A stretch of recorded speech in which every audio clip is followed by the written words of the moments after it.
आप सभी लोगों का स्वागत है फ्रेंड्स टीचिंग परीक्षा के आज के इस वीडियो में, जिसके अंदर में फ्रेंड्स हम लोग बीपीएससी टीआरई 4.0 की जो एक विशेष श्रृंखला चल रही है उसको हम लोग यहाँ पर में आगे बढ़ाएंगे।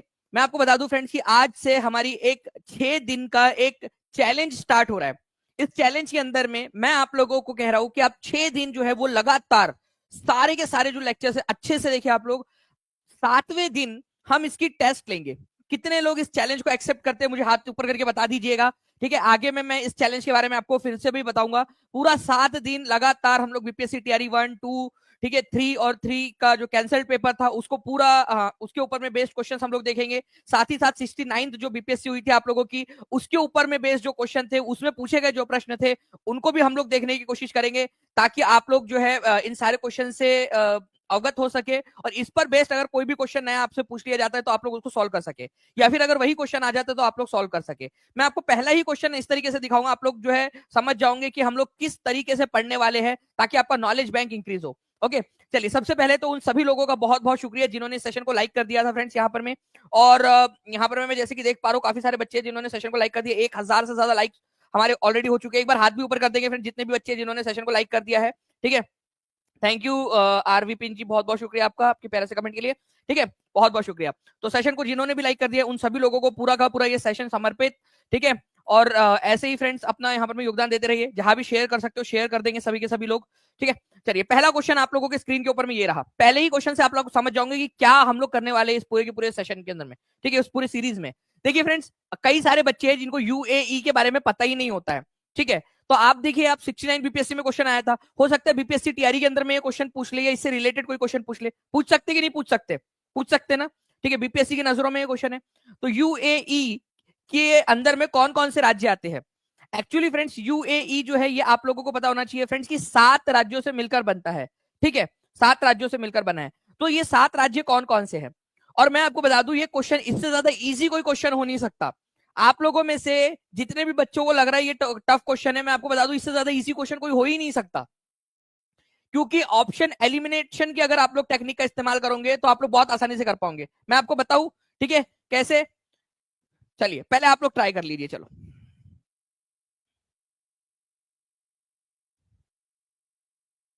देखिए फ्रेंड्स, अगर मैं आप लोगों को बताऊं तो कुवैत अपने आप में एक कंट्री है, अलग कंट्री है कुवैत। ठीक है, बहरीन अलग कंट्री है, और जेद्दा जो है एक सिटी है। सिटी है सऊदी अरब के अंदर में, एक सिटी है सऊदी अरब के अंदर में। ठीक है, सऊदी अरेबिया की एक सिटी है। ठीक है, तो ये आंसर हो ही नहीं सकता क्योंकि जेद्दा तो सऊदी अरब में है, यूएई में हो ही नहीं सकती। ठीक है, अगर मैं आपसे बात करूं रियाद जो है सऊदी अरब की कैपिटल है, तो ये भी आंसर नहीं हो सकता क्योंकि रियाद सऊदी अरब की कैपिटल है, ये याद रखना था आप लोगों ने। उसके बाद में फ्रेंड्स यहां पर मैं आप लोग देखिए कि बहरीन एक अलग कंट्री है। ठीक है, एक अलग कंट्री है तो राज्य कैसे हो सकता है ये किसी भी इसका? ठीक है, कुवैत एक अलग कंट्री है। ठीक है, एक कंट्री है अलग, तो ये किसी का राज्य कैसे हो सकता है? अलग कंट्री है। ठीक है, तो ये आप लोग अगर ऑप्शन को इस तरीके से एलिमिनेट करते तो आप लोग आराम से पहुंच जाते। ठीक है, तो देखिए फ्रेंड्स यूएई कहां पर में है? देखिए ये हमारा पूरा भारत है। ठीक है, ये पूरा का पूरा हमारा भारत। ओके, जरूरत पड़ी तो इधर आजू बाजू वालों को भी अपन ही ले लेंगे। ठीक है, तो ये पूरा भारत, और यहां से अगर आप ये जो अरेबियन सी है, ठीक है, उसके इधर इधर में जाओगे तो यहां पर मैं आपको दिखेगा। ठीक है, यूएई, ये यूएई 7 राज्यों का संघ है। ठीक है, 7 अलग अलग रियासतें हैं, एमिरेट्स जिनको कहा जाता है उनका संघ है ये। ओके, कौन कौन से है इसमें? देखिए इसमें सबसे बड़ी है अबू धाबी रियासत, देख रहे हो आप लोग, अबू धाबी की रियासत सबसे बड़ी है। देखिए इतना ये देश है। ठीक है, ये, और इसमें भी सबसे बड़ी रियासत कौन सी है? अबू धाबी की है, देखिए आप लोग अबू धाबी। फिर आता है यहाँ पर में दुबई। ठीक है, दुबई। फिर यहाँ पर में आप लोग देखिए फ्रेंड्स ये शारजहां है, ये जो आपको ग्रीन कलर में दिख रहा है ना, यहाँ पर में यहाँ पर में यहाँ पर में, ये जो ग्रीन कलर में दिख रहा है ये शारजहां की रियासत है। ठीक है, यहाँ पर में है अजमान, ये आपको जो ब्लू कलर में दिख रहा है। ठीक है, अजमान। ठीक है, अल कुवैन। ठीक है, अल कुवैन आप लोगों को यहाँ पर में दिख रहा है, और यहाँ पर में है फुजैरा। फुजैरा। तो ये जो है फ्रेंड्स आप लोगों को याद रखना है कि ऐसे 7 रियासतों से मिलकर जो है ये आपका यूएई बना है। ठीक है, ओके, 7 रियासतों से मिलकर। ओके, तो अबू धाबी, दुबई, शारजहां, अजमान, ठीक है, अल कुवैन, ठीक है, उसको क्यू से भी लिख सकते हैं, फुजैरा, ठीक है, और खमैया। तो ये 7 जो रियासतें हैं इनसे मिलकर ये बना है, और इसको याद रखना है आप लोगों ने फ्रेंड्स, एग्जाम के अंदर में आप लोगों से पूछा जा सकता है। ऑप्शन एलिमिनेशन की टेक्निक भी आप लोग करोगे तो आराम से हो जाएगा। क्या ये क्वेश्चन मैं आपसे रिपीट करके कहीं पे भी पूछूं? ठीक है, आप लोग कर पाओगे आगे में? ठीक है, ऑप्शन एलिमिनेट करने करके भी एटलीस्ट करने की कोशिश करना, मैं ऑप्शन को ऊपर नीचे कर दूंगा। ओके, हाथ ऊपर अगर आप लोगों को लग रहा है तो बता दीजिएगा, ठीक है, अगर आप कर पाओगे आगे में तो। ना फ्रेंड, नेक्स्ट क्वेश्चन देखिए, बीपीएससी टीआरई 2 का क्वेश्चन है ये, जीएस का। इस क्वेश्चन का आंसर करेंगे सभी बच्चे। देखिए यहां पर मैं क्या बोला है, the layer of atmosphere where weather occurs is, जहां पर में वेदर की घटनाएं होती है, जहां मौसम संबंधित घटनाएं होती है, बताएंगे जल्दी जल्दी से।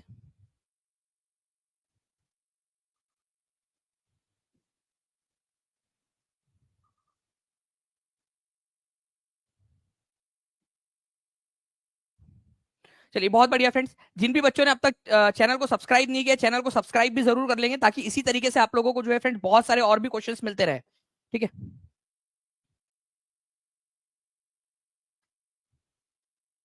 देखिए अगर मैं बात करूं फ्रेंड्स, यहाँ पर मैं मौसम की दशाएं घटित होने वाले वायुमंडल की परत क्या कहलाती है, तो देखो अगर मैं बात करूं आपसे, हमारे जो अ, हमारा वायुमंडल है, इसको 5 परतों में बांटा जा सकता है। यहाँ पर में ये हमारी पृथ्वी है, ठीक है, ये इस तरीके से हमारी पृथ्वी, और यहाँ पर में हमारा पूरा वायुमंडल मतलब हवा हमारी, ठीक है। तो ये जो हवा है, इनको 7 परतों में बांटा जा सकता है। सबसे पास वाली है ट्रोपोस्फियर, सबसे पहली वाली, जिसको हिंदी में शोभ मंडल कहते हैं। शोभ मंडल में ही मैक्सिमम वो हवा है जो हम लोग सांस के थ्रू लेते हैं, मतलब ज्यादातर हवा ऑक्सीजन वगैरह जो है आप लोगों को यहीं पे मिलेगी, ठीक है। फिर दूसरे नंबर पे आप जाते हो स्ट्रेटोस्फियर। ओके, स्ट्रेटोस्फियर, यहाँ पर में तापमान थोड़ा सा और कम होता है, यहाँ बादल नहीं होते, ठीक है, क्योंकि मौसम वाली सारी घटनाएं ट्रोपोस्फियर में घटित हो चुकी है, बादल, कोहरा, ठीक है, ये सारे के सारे ट्रोपोस्फियर शोभ मंडल के अंदर में हो चुके हैं आपके। तो एरोप्लेन उड़ाने के लिए सबसे अच्छी परत मानी जाती है ट्रोपोस्फियर, आपकी सेकंड नंबर की, ठीक है, ट्रोपोस्फियर, स्ट्रेटोस्फियर आप लोगों की, ठीक है, समताप मंडल, एरोप्लेन उड़ाने के लिए सेकंड नंबर की।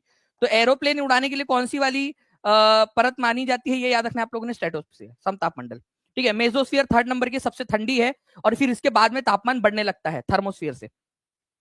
तो आप लोगों से पूछा गया कि वेदर संबंधित सारी घटनाएं कहां पर में घटित हो जाती है, तो शोभ मंडल मतलब पहली लेयर के अंदर में घटित हो जाती है। सारे बादल कहां पाए जाते हैं, ट्रोपोस्फियर में पाए जाते हैं।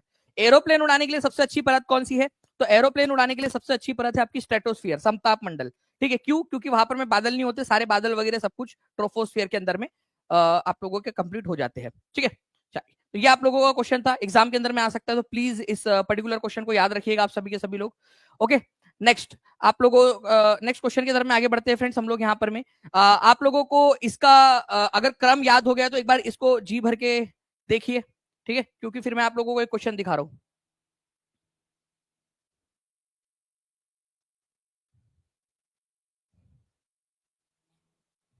चलिए बहुत बढ़िया फ्रेंड्स, यहाँ पर मैं अब इस क्वेश्चन का आंसर करिए, बीपीएससी टीआरई 1 का क्वेश्चन है, हर एक बच्चा जल्दी से कमेंट के अंदर में आंसर करेंगे इस क्वेश्चन को।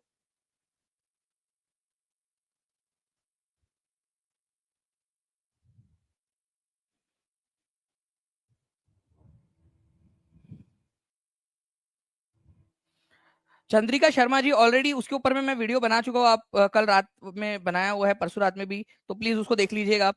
ओके, चलिए 1494 लाइक्स यहाँ पर में हो चुके हैं फ्रेंड्स हम लोगों के 8 मिनट के अंदर में, 1500 से ज्यादा बच्चे देख रहे हैं, जल्दी जल्दी से सेशन को लाइक एंड शेयर भी करते रहेंगे सभी लोग, ठीक है। पृथ्वी की सतह से शुरू होकर, ठीक है, सबसे पहले मैंने आपको बताया कि शोभ मंडल है पहला आप लोगों का, ट्रोपोस्फियर, फिर समताप मंडल आता है, तो मध्य मंडल तो बीच में आता है, तो ये नहीं हो सकता आंसर, ये भी आंसर नहीं हो सकता, तो एक से अधिक आंसर होने का सवाल ही पैदा नहीं होता, ठीक है। तो शोभ मंडल, समताप मंडल, फिर मध्य मंडल थर्ड नंबर पे है, फिर ताप मंडल है आप लोगों का, थर्मोस्फियर आपका, और फिर बहिर्मंडल है एक्सोस्फियर। तो आंसर इसका ऑप्शन नंबर ए हो जाएगा आपका। बीपीएससी टीआरई 1 का क्वेश्चन नहीं है आपका, ऑलरेडी बीपीएससी में आ चुका है, कभी भी इस तरीके के क्वेश्चन पूछे जाने की संभावना है, तो प्लीज इसको याद रखिए, आप सभी पूछ सकते हैं आप सभी लोगों से, ठीक है। अर्थ सरफेस से स्टार्ट करके आपको ऊपर की तरफ में जाना था, ठीक है। तो यहाँ पर मैं आप लोग एक बार फिर से देख लीजिए, ठीक है, ट्रोपोस्फियर, स्ट्रेटोस्फियर, मेजोस्फियर, मेजोस्फियर के अंदर में मेजोस्फियर में उल्का पिंड आकर जलने लगते हैं, ठीक है, थर्मोस्फियर, एक्सोस्फियर। अच्छा, एक और क्वेश्चन आया था कि सबसे ठंडी लेयर कौन सी है, तो सबसे ठंडी लेयर जो है फ्रेंड्स मेजोस्फियर है। अब कुछ लोगों के दिमाग के अंदर में घंटी बजनी चाहिए कि जब मेसोस्फीयर सबसे ठंडी है, तो ठंडी के अंदर में कोई चीज जलने कैसे लग रही है, तो वो जल रही है गर्मी के कारण नहीं, घर्षण के कारण। जो यहाँ से उल्का पिंड आते हैं ना, ठीक है, मस्त पैकी, मान लो ये उल्का पिंड है, ठीक है, खुशी खुशी आया आया, यहाँ पर में हवा नहीं थी ज्यादा, तो इसमें घर्षण नहीं हुआ, ये आ गया। यहाँ पर में भी हवा बहुत पतली है, घर्षण मस्त पैकी आ गया। लेकिन जैसे इसमें एंटर किया, ठंडा था यहाँ पर में, लेकिन हवा यहाँ से अब थोड़ी थोड़ी मोटी होने लगी, तो हवा के जो कण है उनके साथ में उसका जो घर्षण हो रहा है, क्योंकि बहुत स्पीड में आ रहा है वो, ठीक है, हवा के कणों के साथ में जो घर्षण हो रहा है उसकी वजह से गर्मी पैदा हुई और वो जलने लगा, ठीक है। इस तरीके से वो चीजें हुई थी, ये याद रखना है आप लोगों ने, घर्षण की वजह से जलने लगा है वो। घर्षण, ठीक है, ओके, फ्रिक्शन की वजह से। नाउ नेक्स्ट फ्रेंड्स, आगे बढ़ते हैं हम लोग नेक्स्ट क्वेश्चन की तरफ में आगे। Who has written Tabaqat Nasiri. मैं आपको बता दूं तबाकत नासिरी इसीलिए भी इंपॉर्टेंट है क्योंकि बिहार के ऊपर में, ठीक है, बख्तियार खिलजी का हमला हुआ था, सबसे पहले इस चीज का उल्लेख इसी पुस्तक के अंदर में किया गया है। अभय जी ऑलरेडी मैं उसके बारे में आपको बता चुका हूँ, उसका प्लीज आप लोग जितने भी बच्चे हैं चैनल को सब्सक्राइब कर लीजिए क्योंकि जो भी जानकारियां है आप लोगों को, ठीक है, वो उसमें मैंने दे रखी है पूरी की पूरी। चलिए नाउ फ्रेंड्स देखिए यहाँ पर मैं तबाकत नासिरी, ठीक है, किसने लिखी है, तो ये मिनहाज सिराज ने लिखी है, मिनहाज सिराज, ठीक है। मिनहाज सिराज की जो पुस्तक है इसके अंदर में जो है उसने जो इस्लामी दुनिया उस समय में इस्लाम का जहां जहां शासन फैला वहां वहां पर में, या इस्लामिक जो शासक थे मुस्लिम शासक उनका जहां जहां शासन फैला वहां वहां के बारे में उसने जानकारी दी है। तो बख्तियार खिलजी ने जिस तरीके से हमला किया था बिहार के ऊपर में उसका भी उल्लेख है, ठीक है। मिनहाज सिराज इसने तबाकत नासिरी नाम की पुस्तक लिखी है और इसी के अंदर में जो है फ्रेंड्स जो तबाकत नासिरी पुस्तक है इसी के अंदर में आप लोगों को ये भी पता चलता है कि बिहार का नाम बिहार क्यों पड़ा उसका भी उल्लेख उसने लिखा है कि बिहार का नाम यहाँ पर में विहार हुआ करते थे उससे पड़ा है, वो उसने इस तरीके से लिखा है उसके अंदर में अपनी पुस्तक के अंदर में, ठीक है।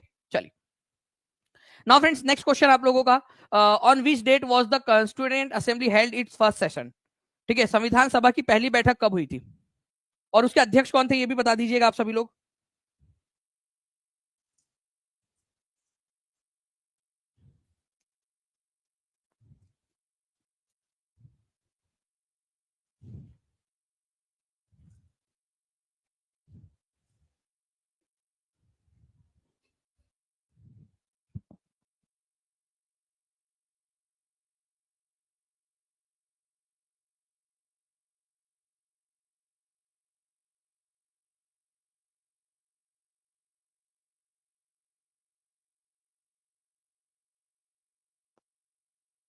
चलिए आप लोगों के आंसर आ गए फ्रेंड। देखिए संविधान सभा जो है इसका काम था हमारे भारत के लिए संविधान का निर्माण करना। 9 दिसंबर 1946 को इसकी पहली बैठक हुई थी, ठीक है। और इसकी पहली बैठक के अंदर में बिहार के ही, ठीक है, सच्चिदानंद सिन्हा जिनको जो है आधुनिक बिहार का निर्माता, ठीक है, आर्किटेक्ट ऑफ मॉडर्न बिहार भी कहा जाता है, ये याद रखना आप लोगों ने, सच्चिदानंद सिन्हा, ठीक है, सच्चिदानंद, ठीक है, सिन्हा, इनको आधुनिक बिहार का निर्माता कहा जाता है, ये याद रखना आप लोगों ने। उन्होंने अध्यक्षता की थी। बाद में जो है फ्रेंड्स 11 दिसंबर को जब दूसरी बैठक हुई उसके अंदर में राजेंद्र प्रसाद को परमानेंट अध्यक्ष चुन लिया गया, बट अदरवाइज पहली बैठक की अध्यक्षता या टेम्पररी अध्यक्ष कौन थे या प्रोटेम अध्यक्ष कौन थे, सच्चिदानंद सिन्हा, ठीक है, B is the correct answer. Okay Sachchidanand Sinha, ये भी क्वेश्चन बनता है, प्लीज इसको भी याद रखिए आप सभी के सभी लोग, ठीक है। देखिए फ्रेंड्स यहाँ पर मैं केवल और केवल 12 मिनट के अंदर में 1900 से ज्यादा बच्चे जुड़ चुके हैं, 1700 से ज्यादा लाइक कर दिया आप लोगों ने। जल्दी जल्दी से इसी तरीके से आप लोग रिस्पॉन्स देते रहेंगे तो और भी बहुत सारे क्वेश्चन मैं आपको करवाता रहूंगा। जैसे कि अब अगर ये क्वेश्चन आ जाए कि उपाध्यक्ष कौन थे तो आप लोगों का आंसर क्या होगा बताइए।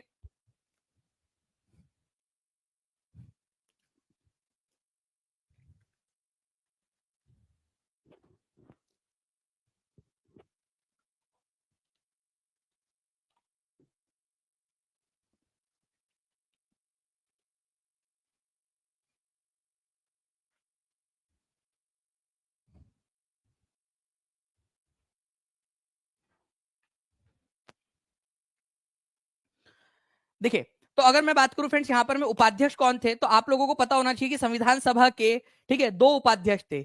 एक थे फ्रेंड्स एच.सी. मुखर्जी और दूसरे थे वी.टी. कृष्णमाचारी। ओके ऑलरेडी जब हम लोगों ने पेड क्लास की थी उसके अंदर में मैंने आप लोगों को बताया था कि सबसे पहले जो उपाध्यक्ष थे, ठीक है, पहले उपाध्यक्ष कौन थे और दूसरे उपाध्यक्ष कौन थे ये आप लोगों ने याद रखना है, ठीक है। राजेंद्र प्रसाद, राजेंद्र प्रसाद अध्यक्ष थे संविधान सभा के, राजेंद्र प्रसाद परमानेंट अध्यक्ष प्रसाद, ठीक है। उसके बाद में जो वाइस प्रेसिडेंट थे, वाइस चेयरमैन जिसको बोलते हैं हम लोग, ठीक है, पहले नंबर पे आता है एच.सी. मुखर्जी, एच.सी. मुखर्जी, ठीक है, एच.सी. मुखर्जी। ओके और दूसरे नंबर पे आता है वी.टी. कृष्णमाचारी, कृष्णमाचारी। मतलब ये है कि अगर राजेंद्र प्रसाद अवेलेबल ना हो, ठीक है, अगर राजेंद्र प्रसाद अवेलेबल ना हो तो उनके जगह पे अध्यक्षता कौन करेगा पहले बताओ आप लोग जल्दी से। अगर राजेंद्र प्रसाद अवेलेबल ना हो तो उनकी जगह पे अध्यक्षता कौन करेगा, एच.सी. मुखर्जी। और एच.सी. मुखर्जी भी अवेलेबल ना हो तो दूसरे नंबर पे मतलब दूसरे नंबर के जो वाइस चेयरमैन थे, ठीक है, वो थे वीटी कृष्णमाचारी। ये याद रखना है आप लोगों ने। ओके, अगर राजेंद्र प्रसाद, हो सकता है ना कि तबियत खराब हो गई हो उनको या सुसु लगी हो, तो ये जा रहे हो कि भाई आजा थोड़ी देर बैठ जा, एससी मुखर्जी, ये फिर बोलेंगे नहीं मैं भी चल रहा करके साथ में, तो वीटी कृष्णमाचारी को, ठीक है। और अगर तीनों को एक साथ लग जाए तो, ठीक है, या तीनों को एक साथ कहीं जाना पड़ जाए, तो तीनों के जगह पे फिर एक पैनल बनता है, एक अलग एक लिस्ट बनती है, ठीक है, इस तरीके से एक लिस्ट बनती है, उनमें से जो अवेलेबल रहता है उनको बिठाया जाता है। बाकी अदरवाइज ये पहले ये आप लोगों को याद रखना है, ठीक है। राजेंद्र प्रसाद और दो उपाध्यक्ष एचसी मुखर्जी और वीटी कृष्णमाचारी। तो यहां पर मैं आप लोगों का क्या दिया हुआ था, यहां पर मैं आप लोगों का दिया हुआ है एचसी मुखर्जी दिया हुआ है, तो ए इज द आंसर, ठीक है। अगर वीटी कृष्णमाचारी और ये आप लोगों का हो जाए, दोनों आता तो फिर मोर देन वन ऑफ दिया वो आंसर हो जाता आपका।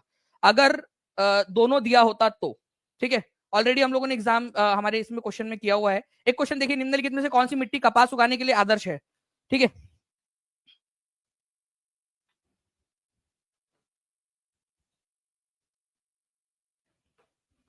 कपास उगाने के लिए सबसे आदर्श कौन सी है? Arid soil, alluvial soil, black soil, more than one of the above, none of the above. तो सबसे आदर्श मिट्टी कौन सी है, ठीक है, कपास उगाने के लिए? तो कपास उगाने के लिए, ठीक है, सबसे आदर्श मिट्टी है काली मिट्टी, ब्लैक सॉइल। इसको एक और नाम से जाना जाता है, काली मिट्टी को। जल्दी से बताइए क्या नाम से जाना जाता है? हमने क्लास के अंदर में जब मिट्टी के बारे में पढ़ा था तो सारी की सारी इसके बारे में जानकारी हम लोगों ने ली है। बताइए।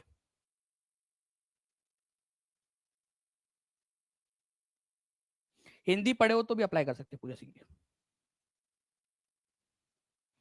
मेरा रिजल्ट हो गया सर 1 to 5 में आपका वीडियो देखकर। चलो वसीम अहमद जी, कॉन्ग्रेचुलेशन आपको। रेगुर मिट्टी के नाम से जाना जाता है इसको, ये याद रखना है आप लोगों ने। पूछा जा सकता है कि रेगुर मिट्टी जो है किस मिट्टी का नाम है, तो काली मिट्टी का, ब्लैक सॉइल का ही नाम है, ये याद रखना है आप लोगों ने, रेगुर मिट्टी। तो काली मिट्टी कपास की खेती के लिए सबसे उपयुक्त होती है, ठीक है। इसमें ह्यूमस जो है फ्रेंड्स आप लोगों का बहुत ज्यादा प्रचुर मात्रा के अंदर में होता है, और इसी को रेगुर मिट्टी के नाम से भी जानते हैं।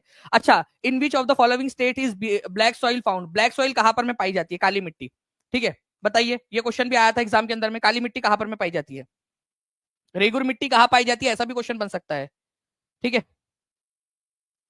देखिए, अगर मैं बात करूं फ्रेंड्स काली मिट्टी की, तो काली मिट्टी जो है ये जो दक्कन का पठार वाला इलाका है, ठीक है, वहां पर में, ठीक है, पाई जाती है ज्यादातर, क्योंकि ये जो बेसाल्ट रॉक है, बेसाल्ट चट्टान, उसके अपक्षय की वजह से बनी है, उसके वेदरिंग की वजह से बनी है, ठीक है। तो ये कर्नाटक के अंदर में और गुजरात के अंदर में, ठीक है, ये हमारा भारत है मान लीजिए, ठीक है। तो ये इस इलाके के अंदर में आप लोगों को मिलती है काली मिट्टी।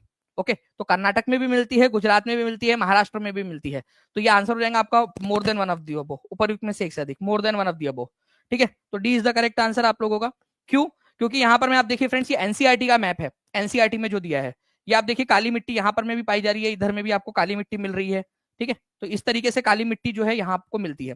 तो काली मिट्टी मध्य प्रदेश के कुछ हिस्सों में, महाराष्ट्र के अंदर में, कर्नाटक के अंदर में, गुजरात के अंदर में मिल रही है। उत्तराखंड के अंदर में नहीं मिलती, उत्तराखंड के अंदर में पहाड़ी मिट्टी है, ठीक है, ये याद रखना है आप लोगों ने। लेकिन महाराष्ट्र, कर्नाटक, गुजरात, ठीक है, यहां पर मैं आप लोगों को मिलेंगी काली मिट्टी। चलिए, 1899 लाइक्स हो चुके हैं। जल्दी जल्दी से फ्रेंड्स 2000 कंप्लीट करना, हर एक बच्चा, जितने भी बच्चे हैं वो जल्दी जल्दी से कर लीजिए। सीटेट में कितने नंबर चाहिए सर बीपीएससी तैयारी देने के लिए? दिव्यांग को देखिए, अगर आप बिहार से हो तो 83 चाहिए आपको, और अगर आप बिहार के बाहर से हो तो 90 चाहिए पूरे, ठीक है। बताइए इसका आंसर क्या होगा? जल्दी जल्दी से सेशन को लाइक भी करते रहेंगे फ्रेंड। 2400 से ज्यादा बच्चे देख रहे हैं यहाँ पर में 18 मिनट के अंदर। हमारे जीवन में एक प्रकाश चला, हमारे जीवन से एक प्रकाश चला गया, ठीक है, चारों तरफ अंधेरा ही अंधेरा है, राष्ट्रपिता अब नहीं रहे, ठीक है। महात्मा गांधी की मृत्यु पर ये किसने कहा था और कहा कहा था, ठीक है, ये भी बता दीजिए कहा कहा था, क्योंकि ये भी दिया हुआ है, ठीक है, एनसीईआरटी के अंदर में जहां से ये क्वेश्चन उठाया ना, वहीं से बता रहा हूं आप लोगों को, वहीं पे दिया हुआ है। तो जवाहरलाल नेहरू ने कहा था, ठीक है, ऑल इंडिया रेडियो के ऊपर में संबोधित करते हुए, ऑल इंडिया रेडियो पर कहा था उन्होंने, ये भी याद रखना है आप लोगों ने, ठीक है। ऑल इंडिया रेडियो के ऊपर में जवाहरलाल नेहरू ने महात्मा गांधी की मृत्यु की, जिस दिन उनकी मृत्यु हुई उस दिन शाम में, ठीक है, रेडियो को संबोधित करते हुए कहा था, आप देख सकते हो, ठीक है, ये एनसीईआरटी के अंदर में दिया हुआ है, ठीक है। उन्होंने कहा था कि जवाहरलाल नेहरू ने ऑल इंडिया रेडियो के ऊपर में एक स्टेटमेंट दिया, फ्रेंड्स एंड कॉमरेड्स, ठीक है, साथियों, light has gone out of our life, हमारे जिंदगी से प्रकाश चला गया और सब तरफ अंधेरा ही अंधेरा है, हमारे leader father of the nation is no more, ये उन्होंने कहा था 30 जनवरी 1948 को। क्योंकि 30 जनवरी 1948 को जो एक व्यक्ति थे नथुराम गोडसे, उन्होंने क्या किया था, महात्मा गांधी की हत्या कर दी थी। महात्मा गांधी की अस्थियां कहां पर में विसर्जित की गई थी, ये क्वेश्चन बन सकता है आप लोगों का, यहाँ यहीं पे दिया हुआ है, ठीक है। अगर आप देख पा रहे हो थोड़ा सा भी, तो महात्मा गांधी की अस्थियों को इलाहाबाद के अंदर में संगम पर बहाया गया था, इलाहाबाद के अंदर में, जिसको प्रयाग बोलते हैं आप लोग, ठीक है, संगम के ऊपर में कब बहाया गया था? फरवरी 1948 के अंदर में। ओके, ये आप लोगों ने बस थोड़ा सा याद रख लेना है। ये उसकी फोटो है जहां पर में उनकी अस्थियां बहाई जा रही है, ठीक है, इलाहाबाद के अंदर में, प्रयागराज, लेकिन एनसीईआरटी में इलाहाबाद दिया हुआ है, उस समय में उसका नाम इलाहाबाद था, तो इलाहाबाद ही आप लोग याद रखोगे, ठीक है। चलिए, तो ये इंपॉर्टेंट पॉइंट है, आप लोगों से पूछा जा सकता है। Now next friends, during whose reign was the Mughal painting at its zenith? BPSC TRE के अंदर में, जीएस में पूछा गया 11 12 के अंदर में, और साथ ही साथ 65वीं बीपीएससी में भी पूछा गया था। चित्र मुगल किसके शासनकाल में मुगल चित्रकला अपने चरमोत्कर्ष पर थी? मतलब अपने जेनिथ पर, जेनिथ मतलब अपने चरम पर थी, ठीक है। मैं आप लोगों को बता दूं फ्रेंड, जितने भी लोग टीचिंग परीक्षा के साथ में जुड़कर अपनी सफलता सुनिश्चित करना चाहते हैं, आज ही जो है फ्रेंड जुड़ सकते हैं। नीचे में नंबर चल रहा है 7611101101 96978844, ठीक है। हजारों बच्चों ने जो है टीआरई 3 के अंदर में सफलता हासिल की है। टीआरई 1, टीआरई 2, टीआरई 3 के बाद में अब टीआरई 4 के अंदर में उससे भी बड़ी सफलता जो है फ्रेंड उसकी तैयारी है। तो आप लोग जल्दी से जुड़ सकते हैं। आपको पता है कि 1 तारीख से जो है प्राइसेस इंक्रीज होने वाले हैं, लास्ट डे है आप लोगों के पास में। जितने भी लोग हैं जो जुड़ना चाहते हैं आज जुड़ सकते हैं, ताकि जो है फ्रेंड्स आप लोग अपनी तैयारी, ठीक है, कम से कम दाम के अंदर में शुरू कर सके। लास्ट डे है, ठीक है। मैंने कारण भी आपको बता दिया था कि क्यों है वो, क्योंकि बैंडविड्थ का खर्च बहुत आ रहा है। मुगल पेंटिंग बैंडविड्थ का खर्च भी इसलिए आ रहा है क्योंकि आपको सर्विस या उस तरीके के कंटेंट, इतना ज्यादा कंटेंट आप लोगों को दिया जा रहा है आपके सफलता आपकी सुनिश्चित करने के लिए।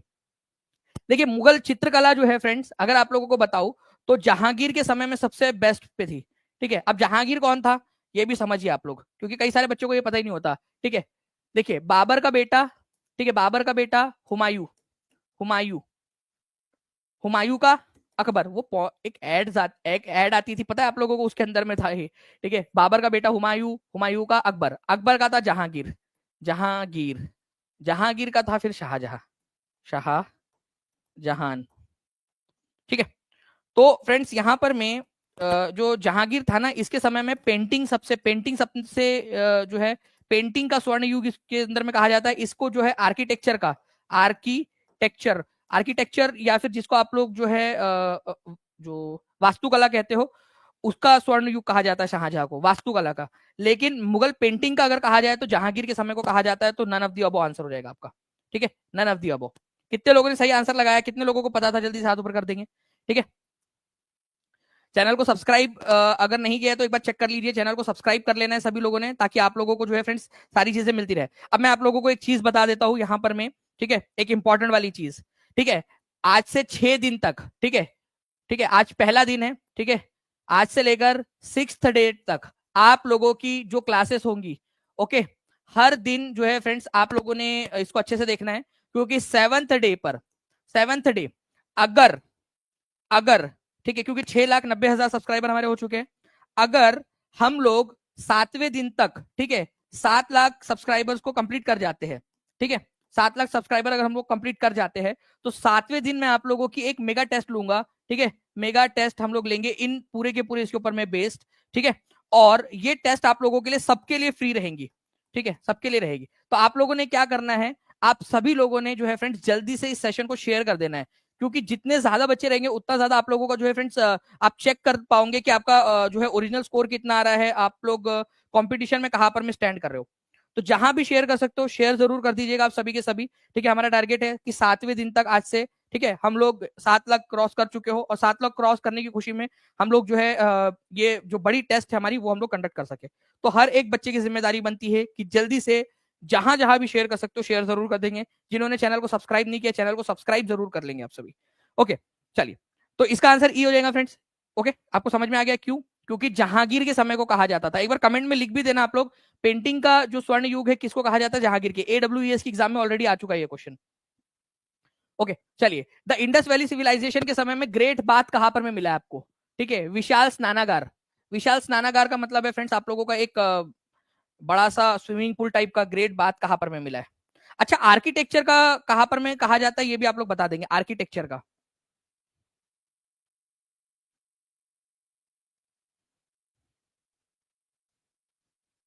आर्किटेक्चर का स्वर्णकाल किसको कहा जाता है ये भी बता देना, वास्तुकला का। इंडस वैली सिविलाइजेशन के अंदर में जो विशाल स्नानागार मिला है आपको, मोहनजोदारो में मिला है, ये याद रखना है। मोहनजोदारो कहां पर में है? तो मोहनजोदारो आज के पाकिस्तान के अंदर में स्थित है। और कौन सी नदी के किनारे पर स्थित है? तो सिंधु नदी के किनारे पर, इंडस रिवर, ठीक है, इंडस, इंडस नदी या सिंधु नदी जिसको आप लोग कहते हो, उसके किनारे पर स्थित है ये, पाकिस्तान के अंदर में, मोहनजोदारो। ठीक है। हड़प्पा जो है वो पहला शहर था जिसकी खुदाई हुई थी। हड़प्पा नाम का शहर था, पहला शहर जिसकी खुदाई हुई थी, और 1921 में, ठीक है, 1922 में मोहनजोदारो की हुई थी सेकंड नंबर पे। तो ये दोनों ही पॉइंट आप लोग याद रखोगे, इंपॉर्टेंट है, एग्जाम के अंदर में आप लोगों से पूछे जाने की प्रबल संभावना बनती है। ओके, ये देखिए इस प्रकार का ग्रेड बात आप लोगों को मिला है।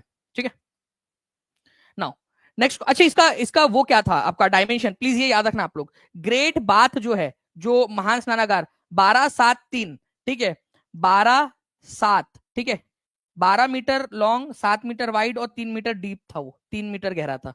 ठीक है, 12-7-3, ये याद रखना है आप लोगों ने, 12-7-3, ठीक है, 12-7-3, ये इसका डायमेंशन, ये इंपॉर्टेंट है, एग्जाम के अंदर में पूछे जाने की बहुत अधिक संभावना है इसकी, 12-7-3।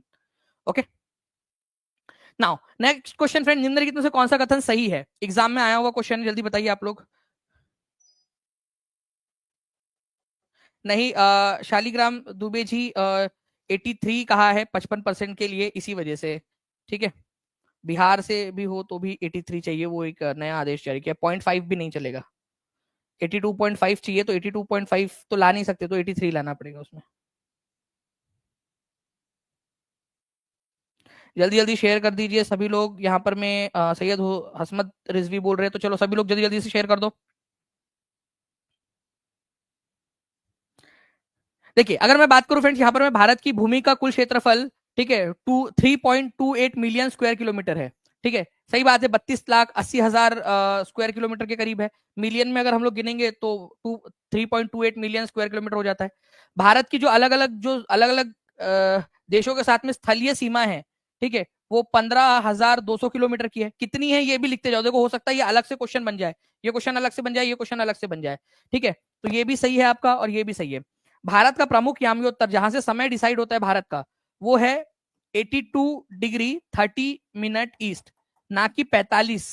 ठीक है, 30 है, 30 मिनट ईस्ट है, जिसको हम लोग 30 मिनट को 82.5 डिग्री भी लिख सकते हैं, 82.5 डिग्री ईस्ट, क्योंकि ये 30 मिनट जो है ना, इसका मतलब आधा डिग्री होता है, 60 मिनट का 1 डिग्री होता है, तो 30 मिनट का आधा डिग्री हो जाएगा।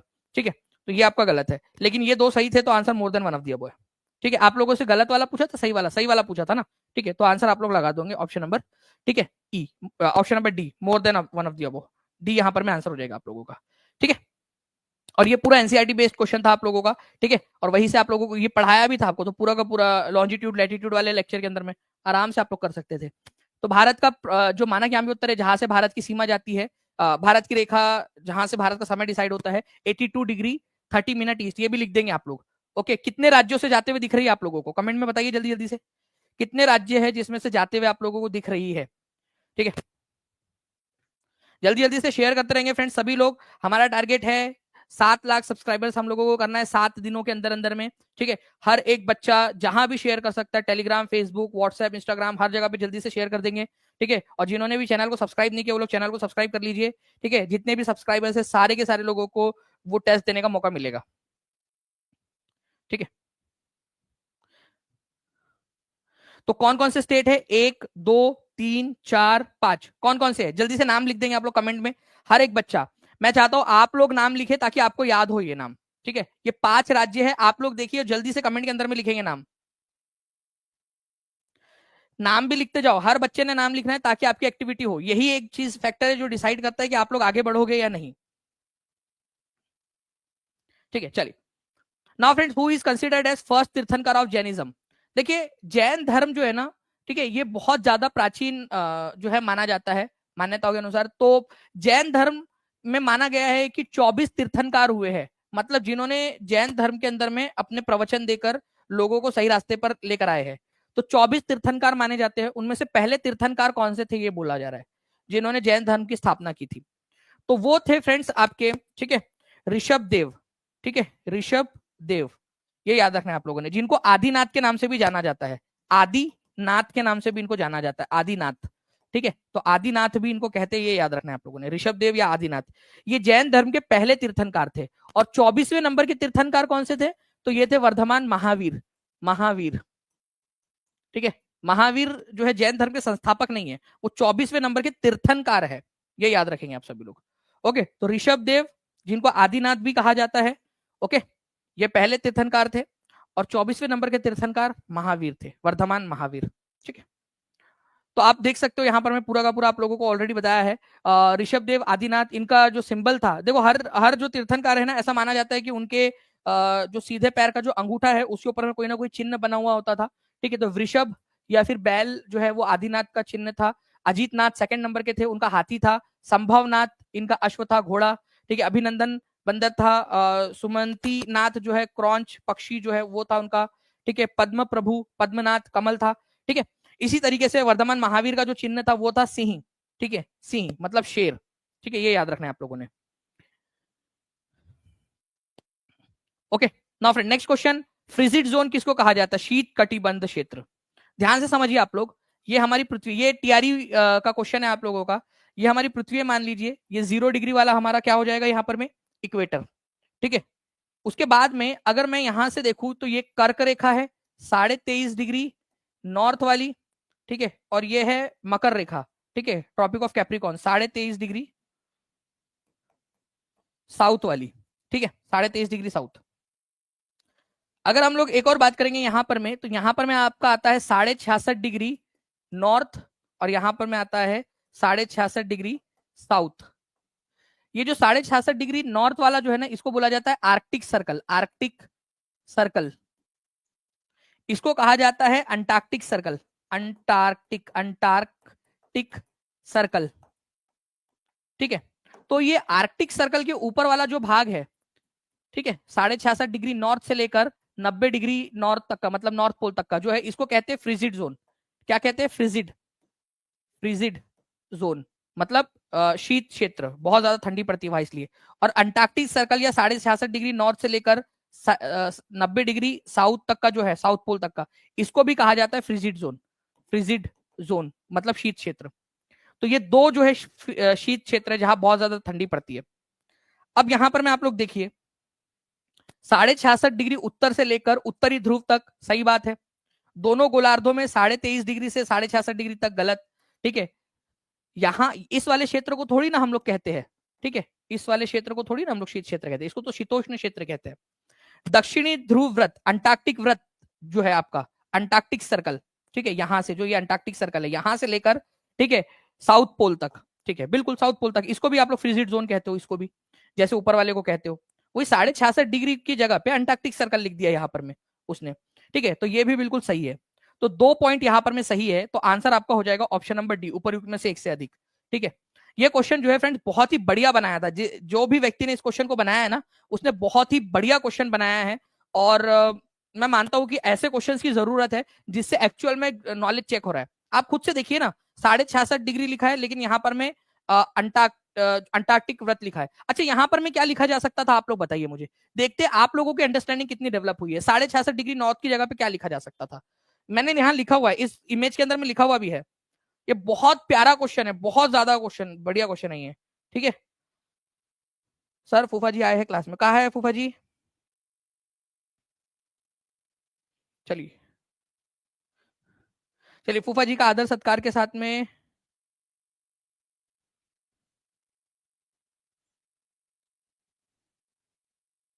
चलिए, फूफा जी का यहाँ पर मैं लाठियों के साथ में,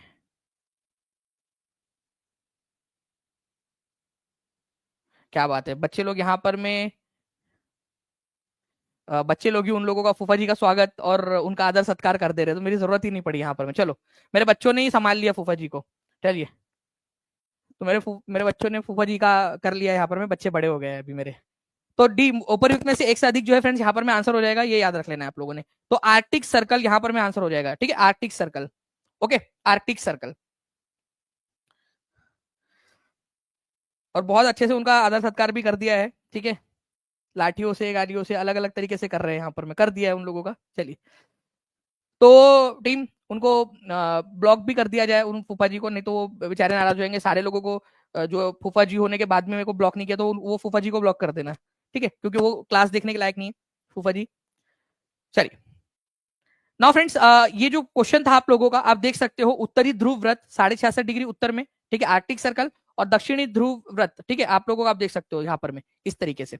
ओके, नाउ नेक्स्ट क्वेश्चन आप लोगों का है, आपको बताना है कि भारत में राष्ट्रीय वन नीति किस वर्ष लागू हुई थी, और ये बहुत ही फेमस क्वेश्चन है। ठीक है,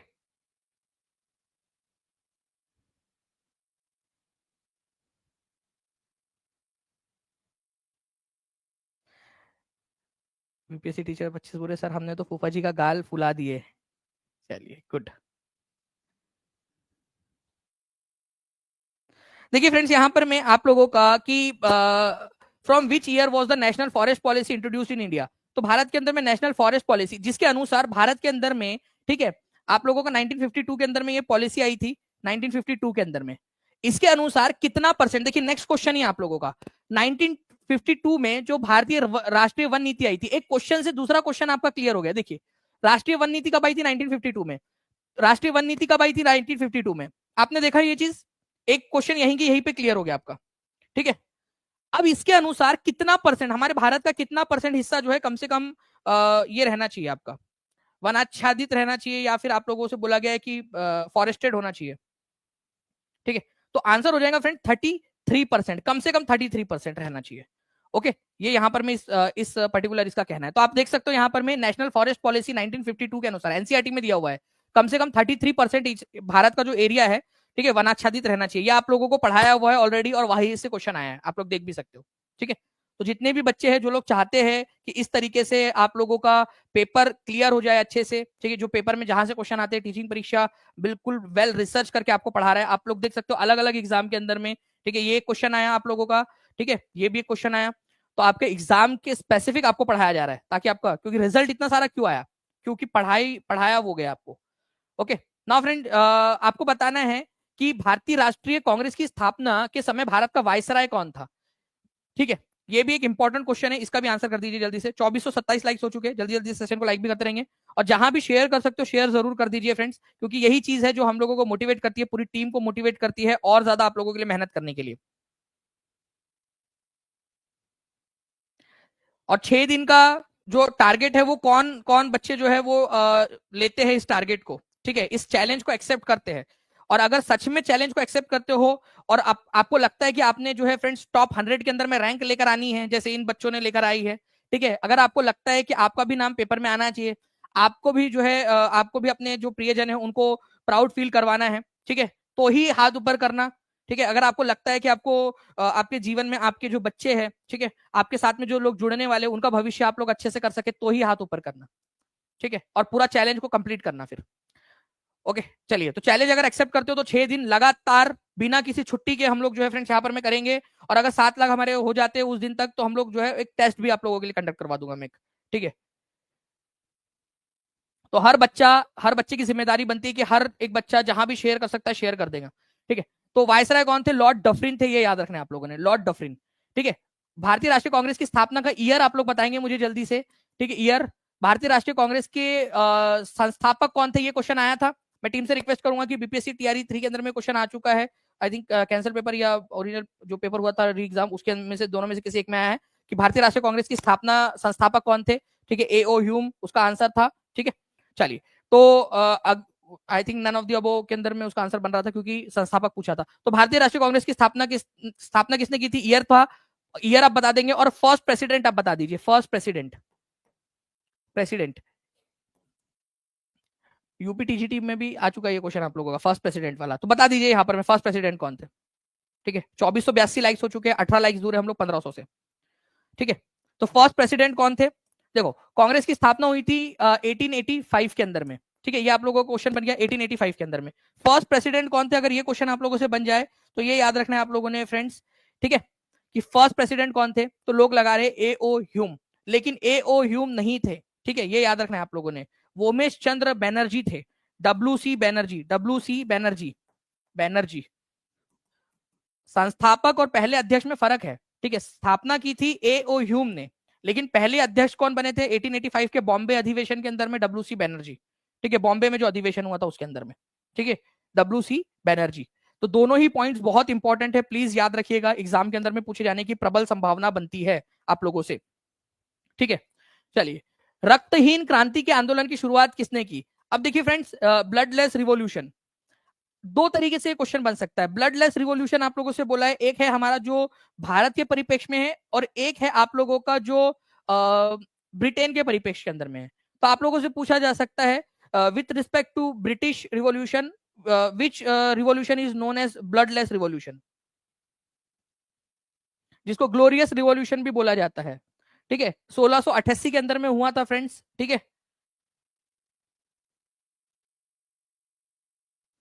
ठीक है, ब्रिटेन के अंदर में 1688 के अंदर में। कितने लोगों को याद है, जो बच्चे 6 to 8 के अंदर में, 9 10 के अंदर में, अगर उन्होंने मेरे से पेड क्लास के अंदर में जीएस पढ़ा, उन्होंने ये पढ़ा है, ठीक है, हिस्ट्री वाला जो है उसके अंदर में, उसमें मैंने पढ़ाया है आप लोगों को। ठीक है, भारत के परिप्रेक्ष्य के अंदर में अगर मैं बात करूं, क्योंकि यहाँ पर मैं ऑप्शन में आप लोग देख सकते हो भारत के लोग दिए गए हैं, तो विनोबा भावे जो है फ्रेंड्स, इसको कहा जाता है रक्तहीन क्रांति। ठीक है, रक्तहीन क्रांति, ब्लडलेस रिवॉल्यूशन, क्योंकि भारत के अंदर में इन्होंने जो है फ्रेंड्स भूदान आंदोलन शुरू किया था, जिसके अंदर में इन्होंने कहा था कि भूमि, अगर किसी के पास में ज्यादा भूमि है और किसी के पास में बिल्कुल भूमि नहीं है, तो भूमि का दान करो, जमीन का दान करो। तो भूदान आंदोलन, ठीक है, विनोबा भावे ने स्टार्ट किया था 1951 के अंदर में। ठीक है, पोचमपल्ली जो आज के तेलंगाना में, वहां से उन्होंने स्टार्ट किया था। इसको जो है फ्रेंड्स ब्लडलेस रिवॉल्यूशन, रक्तहीन क्रांति कहा गया है। अब मैं आपको बता दूं, जो ग्लोरियस रिवॉल्यूशन जो मैं आपसे कह रहा था, उसको भी ब्लडलेस रिवॉल्यूशन कहा जाता है, ग्लोरियस रिवॉल्यूशन को। ठीक है, ग्लोरियस, ग्लोरियस रिवॉल्यूशन जो ब्रिटेन में हुआ था 1688 के अंदर में। वहां क्या हुआ था, वहां का जो राजा था, ठीक है, जिसका नाम था जेम्स द सेकंड, ठीक है, जेम्स द सेकंड, ठीक है, इसी का दामाद विलियम जो था, विलियम ऑफ ऑरेंज, उसने, ठीक है, हमला किया, क्योंकि वहां की पार्लियामेंट ने बुलाया था विलियम को हमला करने के लिए, और ये जेम्स जो है ये भाग गया, टुपुर टुपुर टुपुर भाग गया ये फिर। ठीक है, और विलियम ऑफ ऑरेंज जो था उसका शासन हो गया। इसमें भी किसी का खून नहीं बहा, क्योंकि ये बोला यार दामाद से क्या लड़ूंगा करके भाग गया ये। ठीक है, वो अलग कहानी है उसकी। ठीक है, वो जो क्रिश्चियनिटी के जो दो पंथ होते हैं ना, ठीक है, आपके, ठीक है, प्रोटेस्टेंट था ये आपका, ओके, और ये कैथोलिक था, ये चरमपंथी था, ये थोड़े से मॉडरेट लोग होते हैं प्रोटेस्टेंट लोग। तो उनका वो झगड़ा था, इस वजह से ये हुआ था पूरा। लेकिन इसमें किसी का खून नहीं बहा, तो इसी वजह से इसको भी ब्लडलेस रिवॉल्यूशन कहा जाता है। कब हुआ था ये ग्लोरियस रिवॉल्यूशन, ये क्वेश्चन बहुत बार आता है एग्जाम के अंदर में, याद रख लेना कभी अगर आ जाए भूले भटके से तो।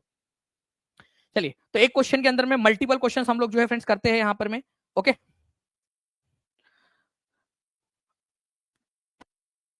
तो रक्तहीन क्रांति विनोबा भावे भारत के अंदर में, ठीक है, कब हुई थी, 1951 के अंदर में हुई थी, ये याद रखना है आप लोगों ने।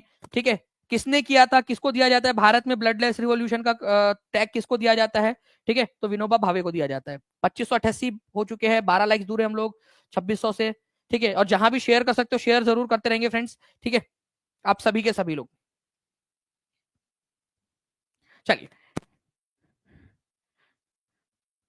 नाउ फ्रेंड्स, नेक्स्ट आप लोगों से मैं यहाँ पर मैं एक आप लोगों को बता दूं, ठीक है, फिर से एक बार कि एक क्वेश्चन था जो मैंने आप लोगों से कहा था कि मैं लास्ट में आप लोगों से जो है एक पूछूंगा भी उस क्वेश्चन को। ठीक है, देखते कितने लोग इसका आंसर बता पाते हैं, और इसीलिए आपसे कहा था कि आप लोग क्या करोगे, आप लोग जो है फ्रेंड्स स्टार्टिंग से जुड़ना है सभी लोगों ने, ताकि मैं जब भी आप लोगों को क्वेश्चंस करवाऊं तो आप लोग जो है उन क्वेश्चंस के आंसर सही तरीके से कर पाए।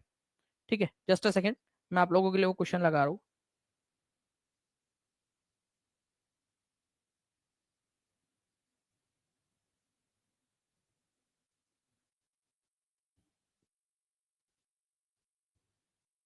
देखिए, ये क्वेश्चन जो है फ्रेंड्स आप लोगों का पूछा गया, और एक क्वेश्चन आप लोग देखोगे फ्रेंड्स, इसी प्रकार का एक और क्वेश्चन आया एग्जाम के अंदर में। इस क्वेश्चन का आंसर आप लोग कर दीजिए पहले, जब तक मैं क्वेश्चन लगा रहा हूं तब तक इस क्वेश्चन का आंसर कर दीजिए आप लोग।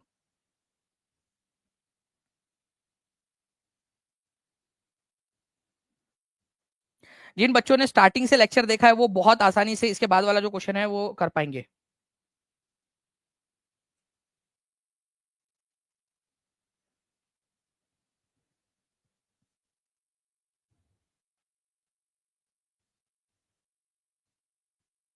बहुत बढ़िया। तो देखिए फ्रेंड्स, विनोबा भावे इसका आंसर हो जाएगा भूदान ग्रामदान आंदोलन, जिसको रक्तहीन क्रांति के नाम से भी जाना जाता है। ईयर आप लोग बताएंगे मुझे कमेंट करके।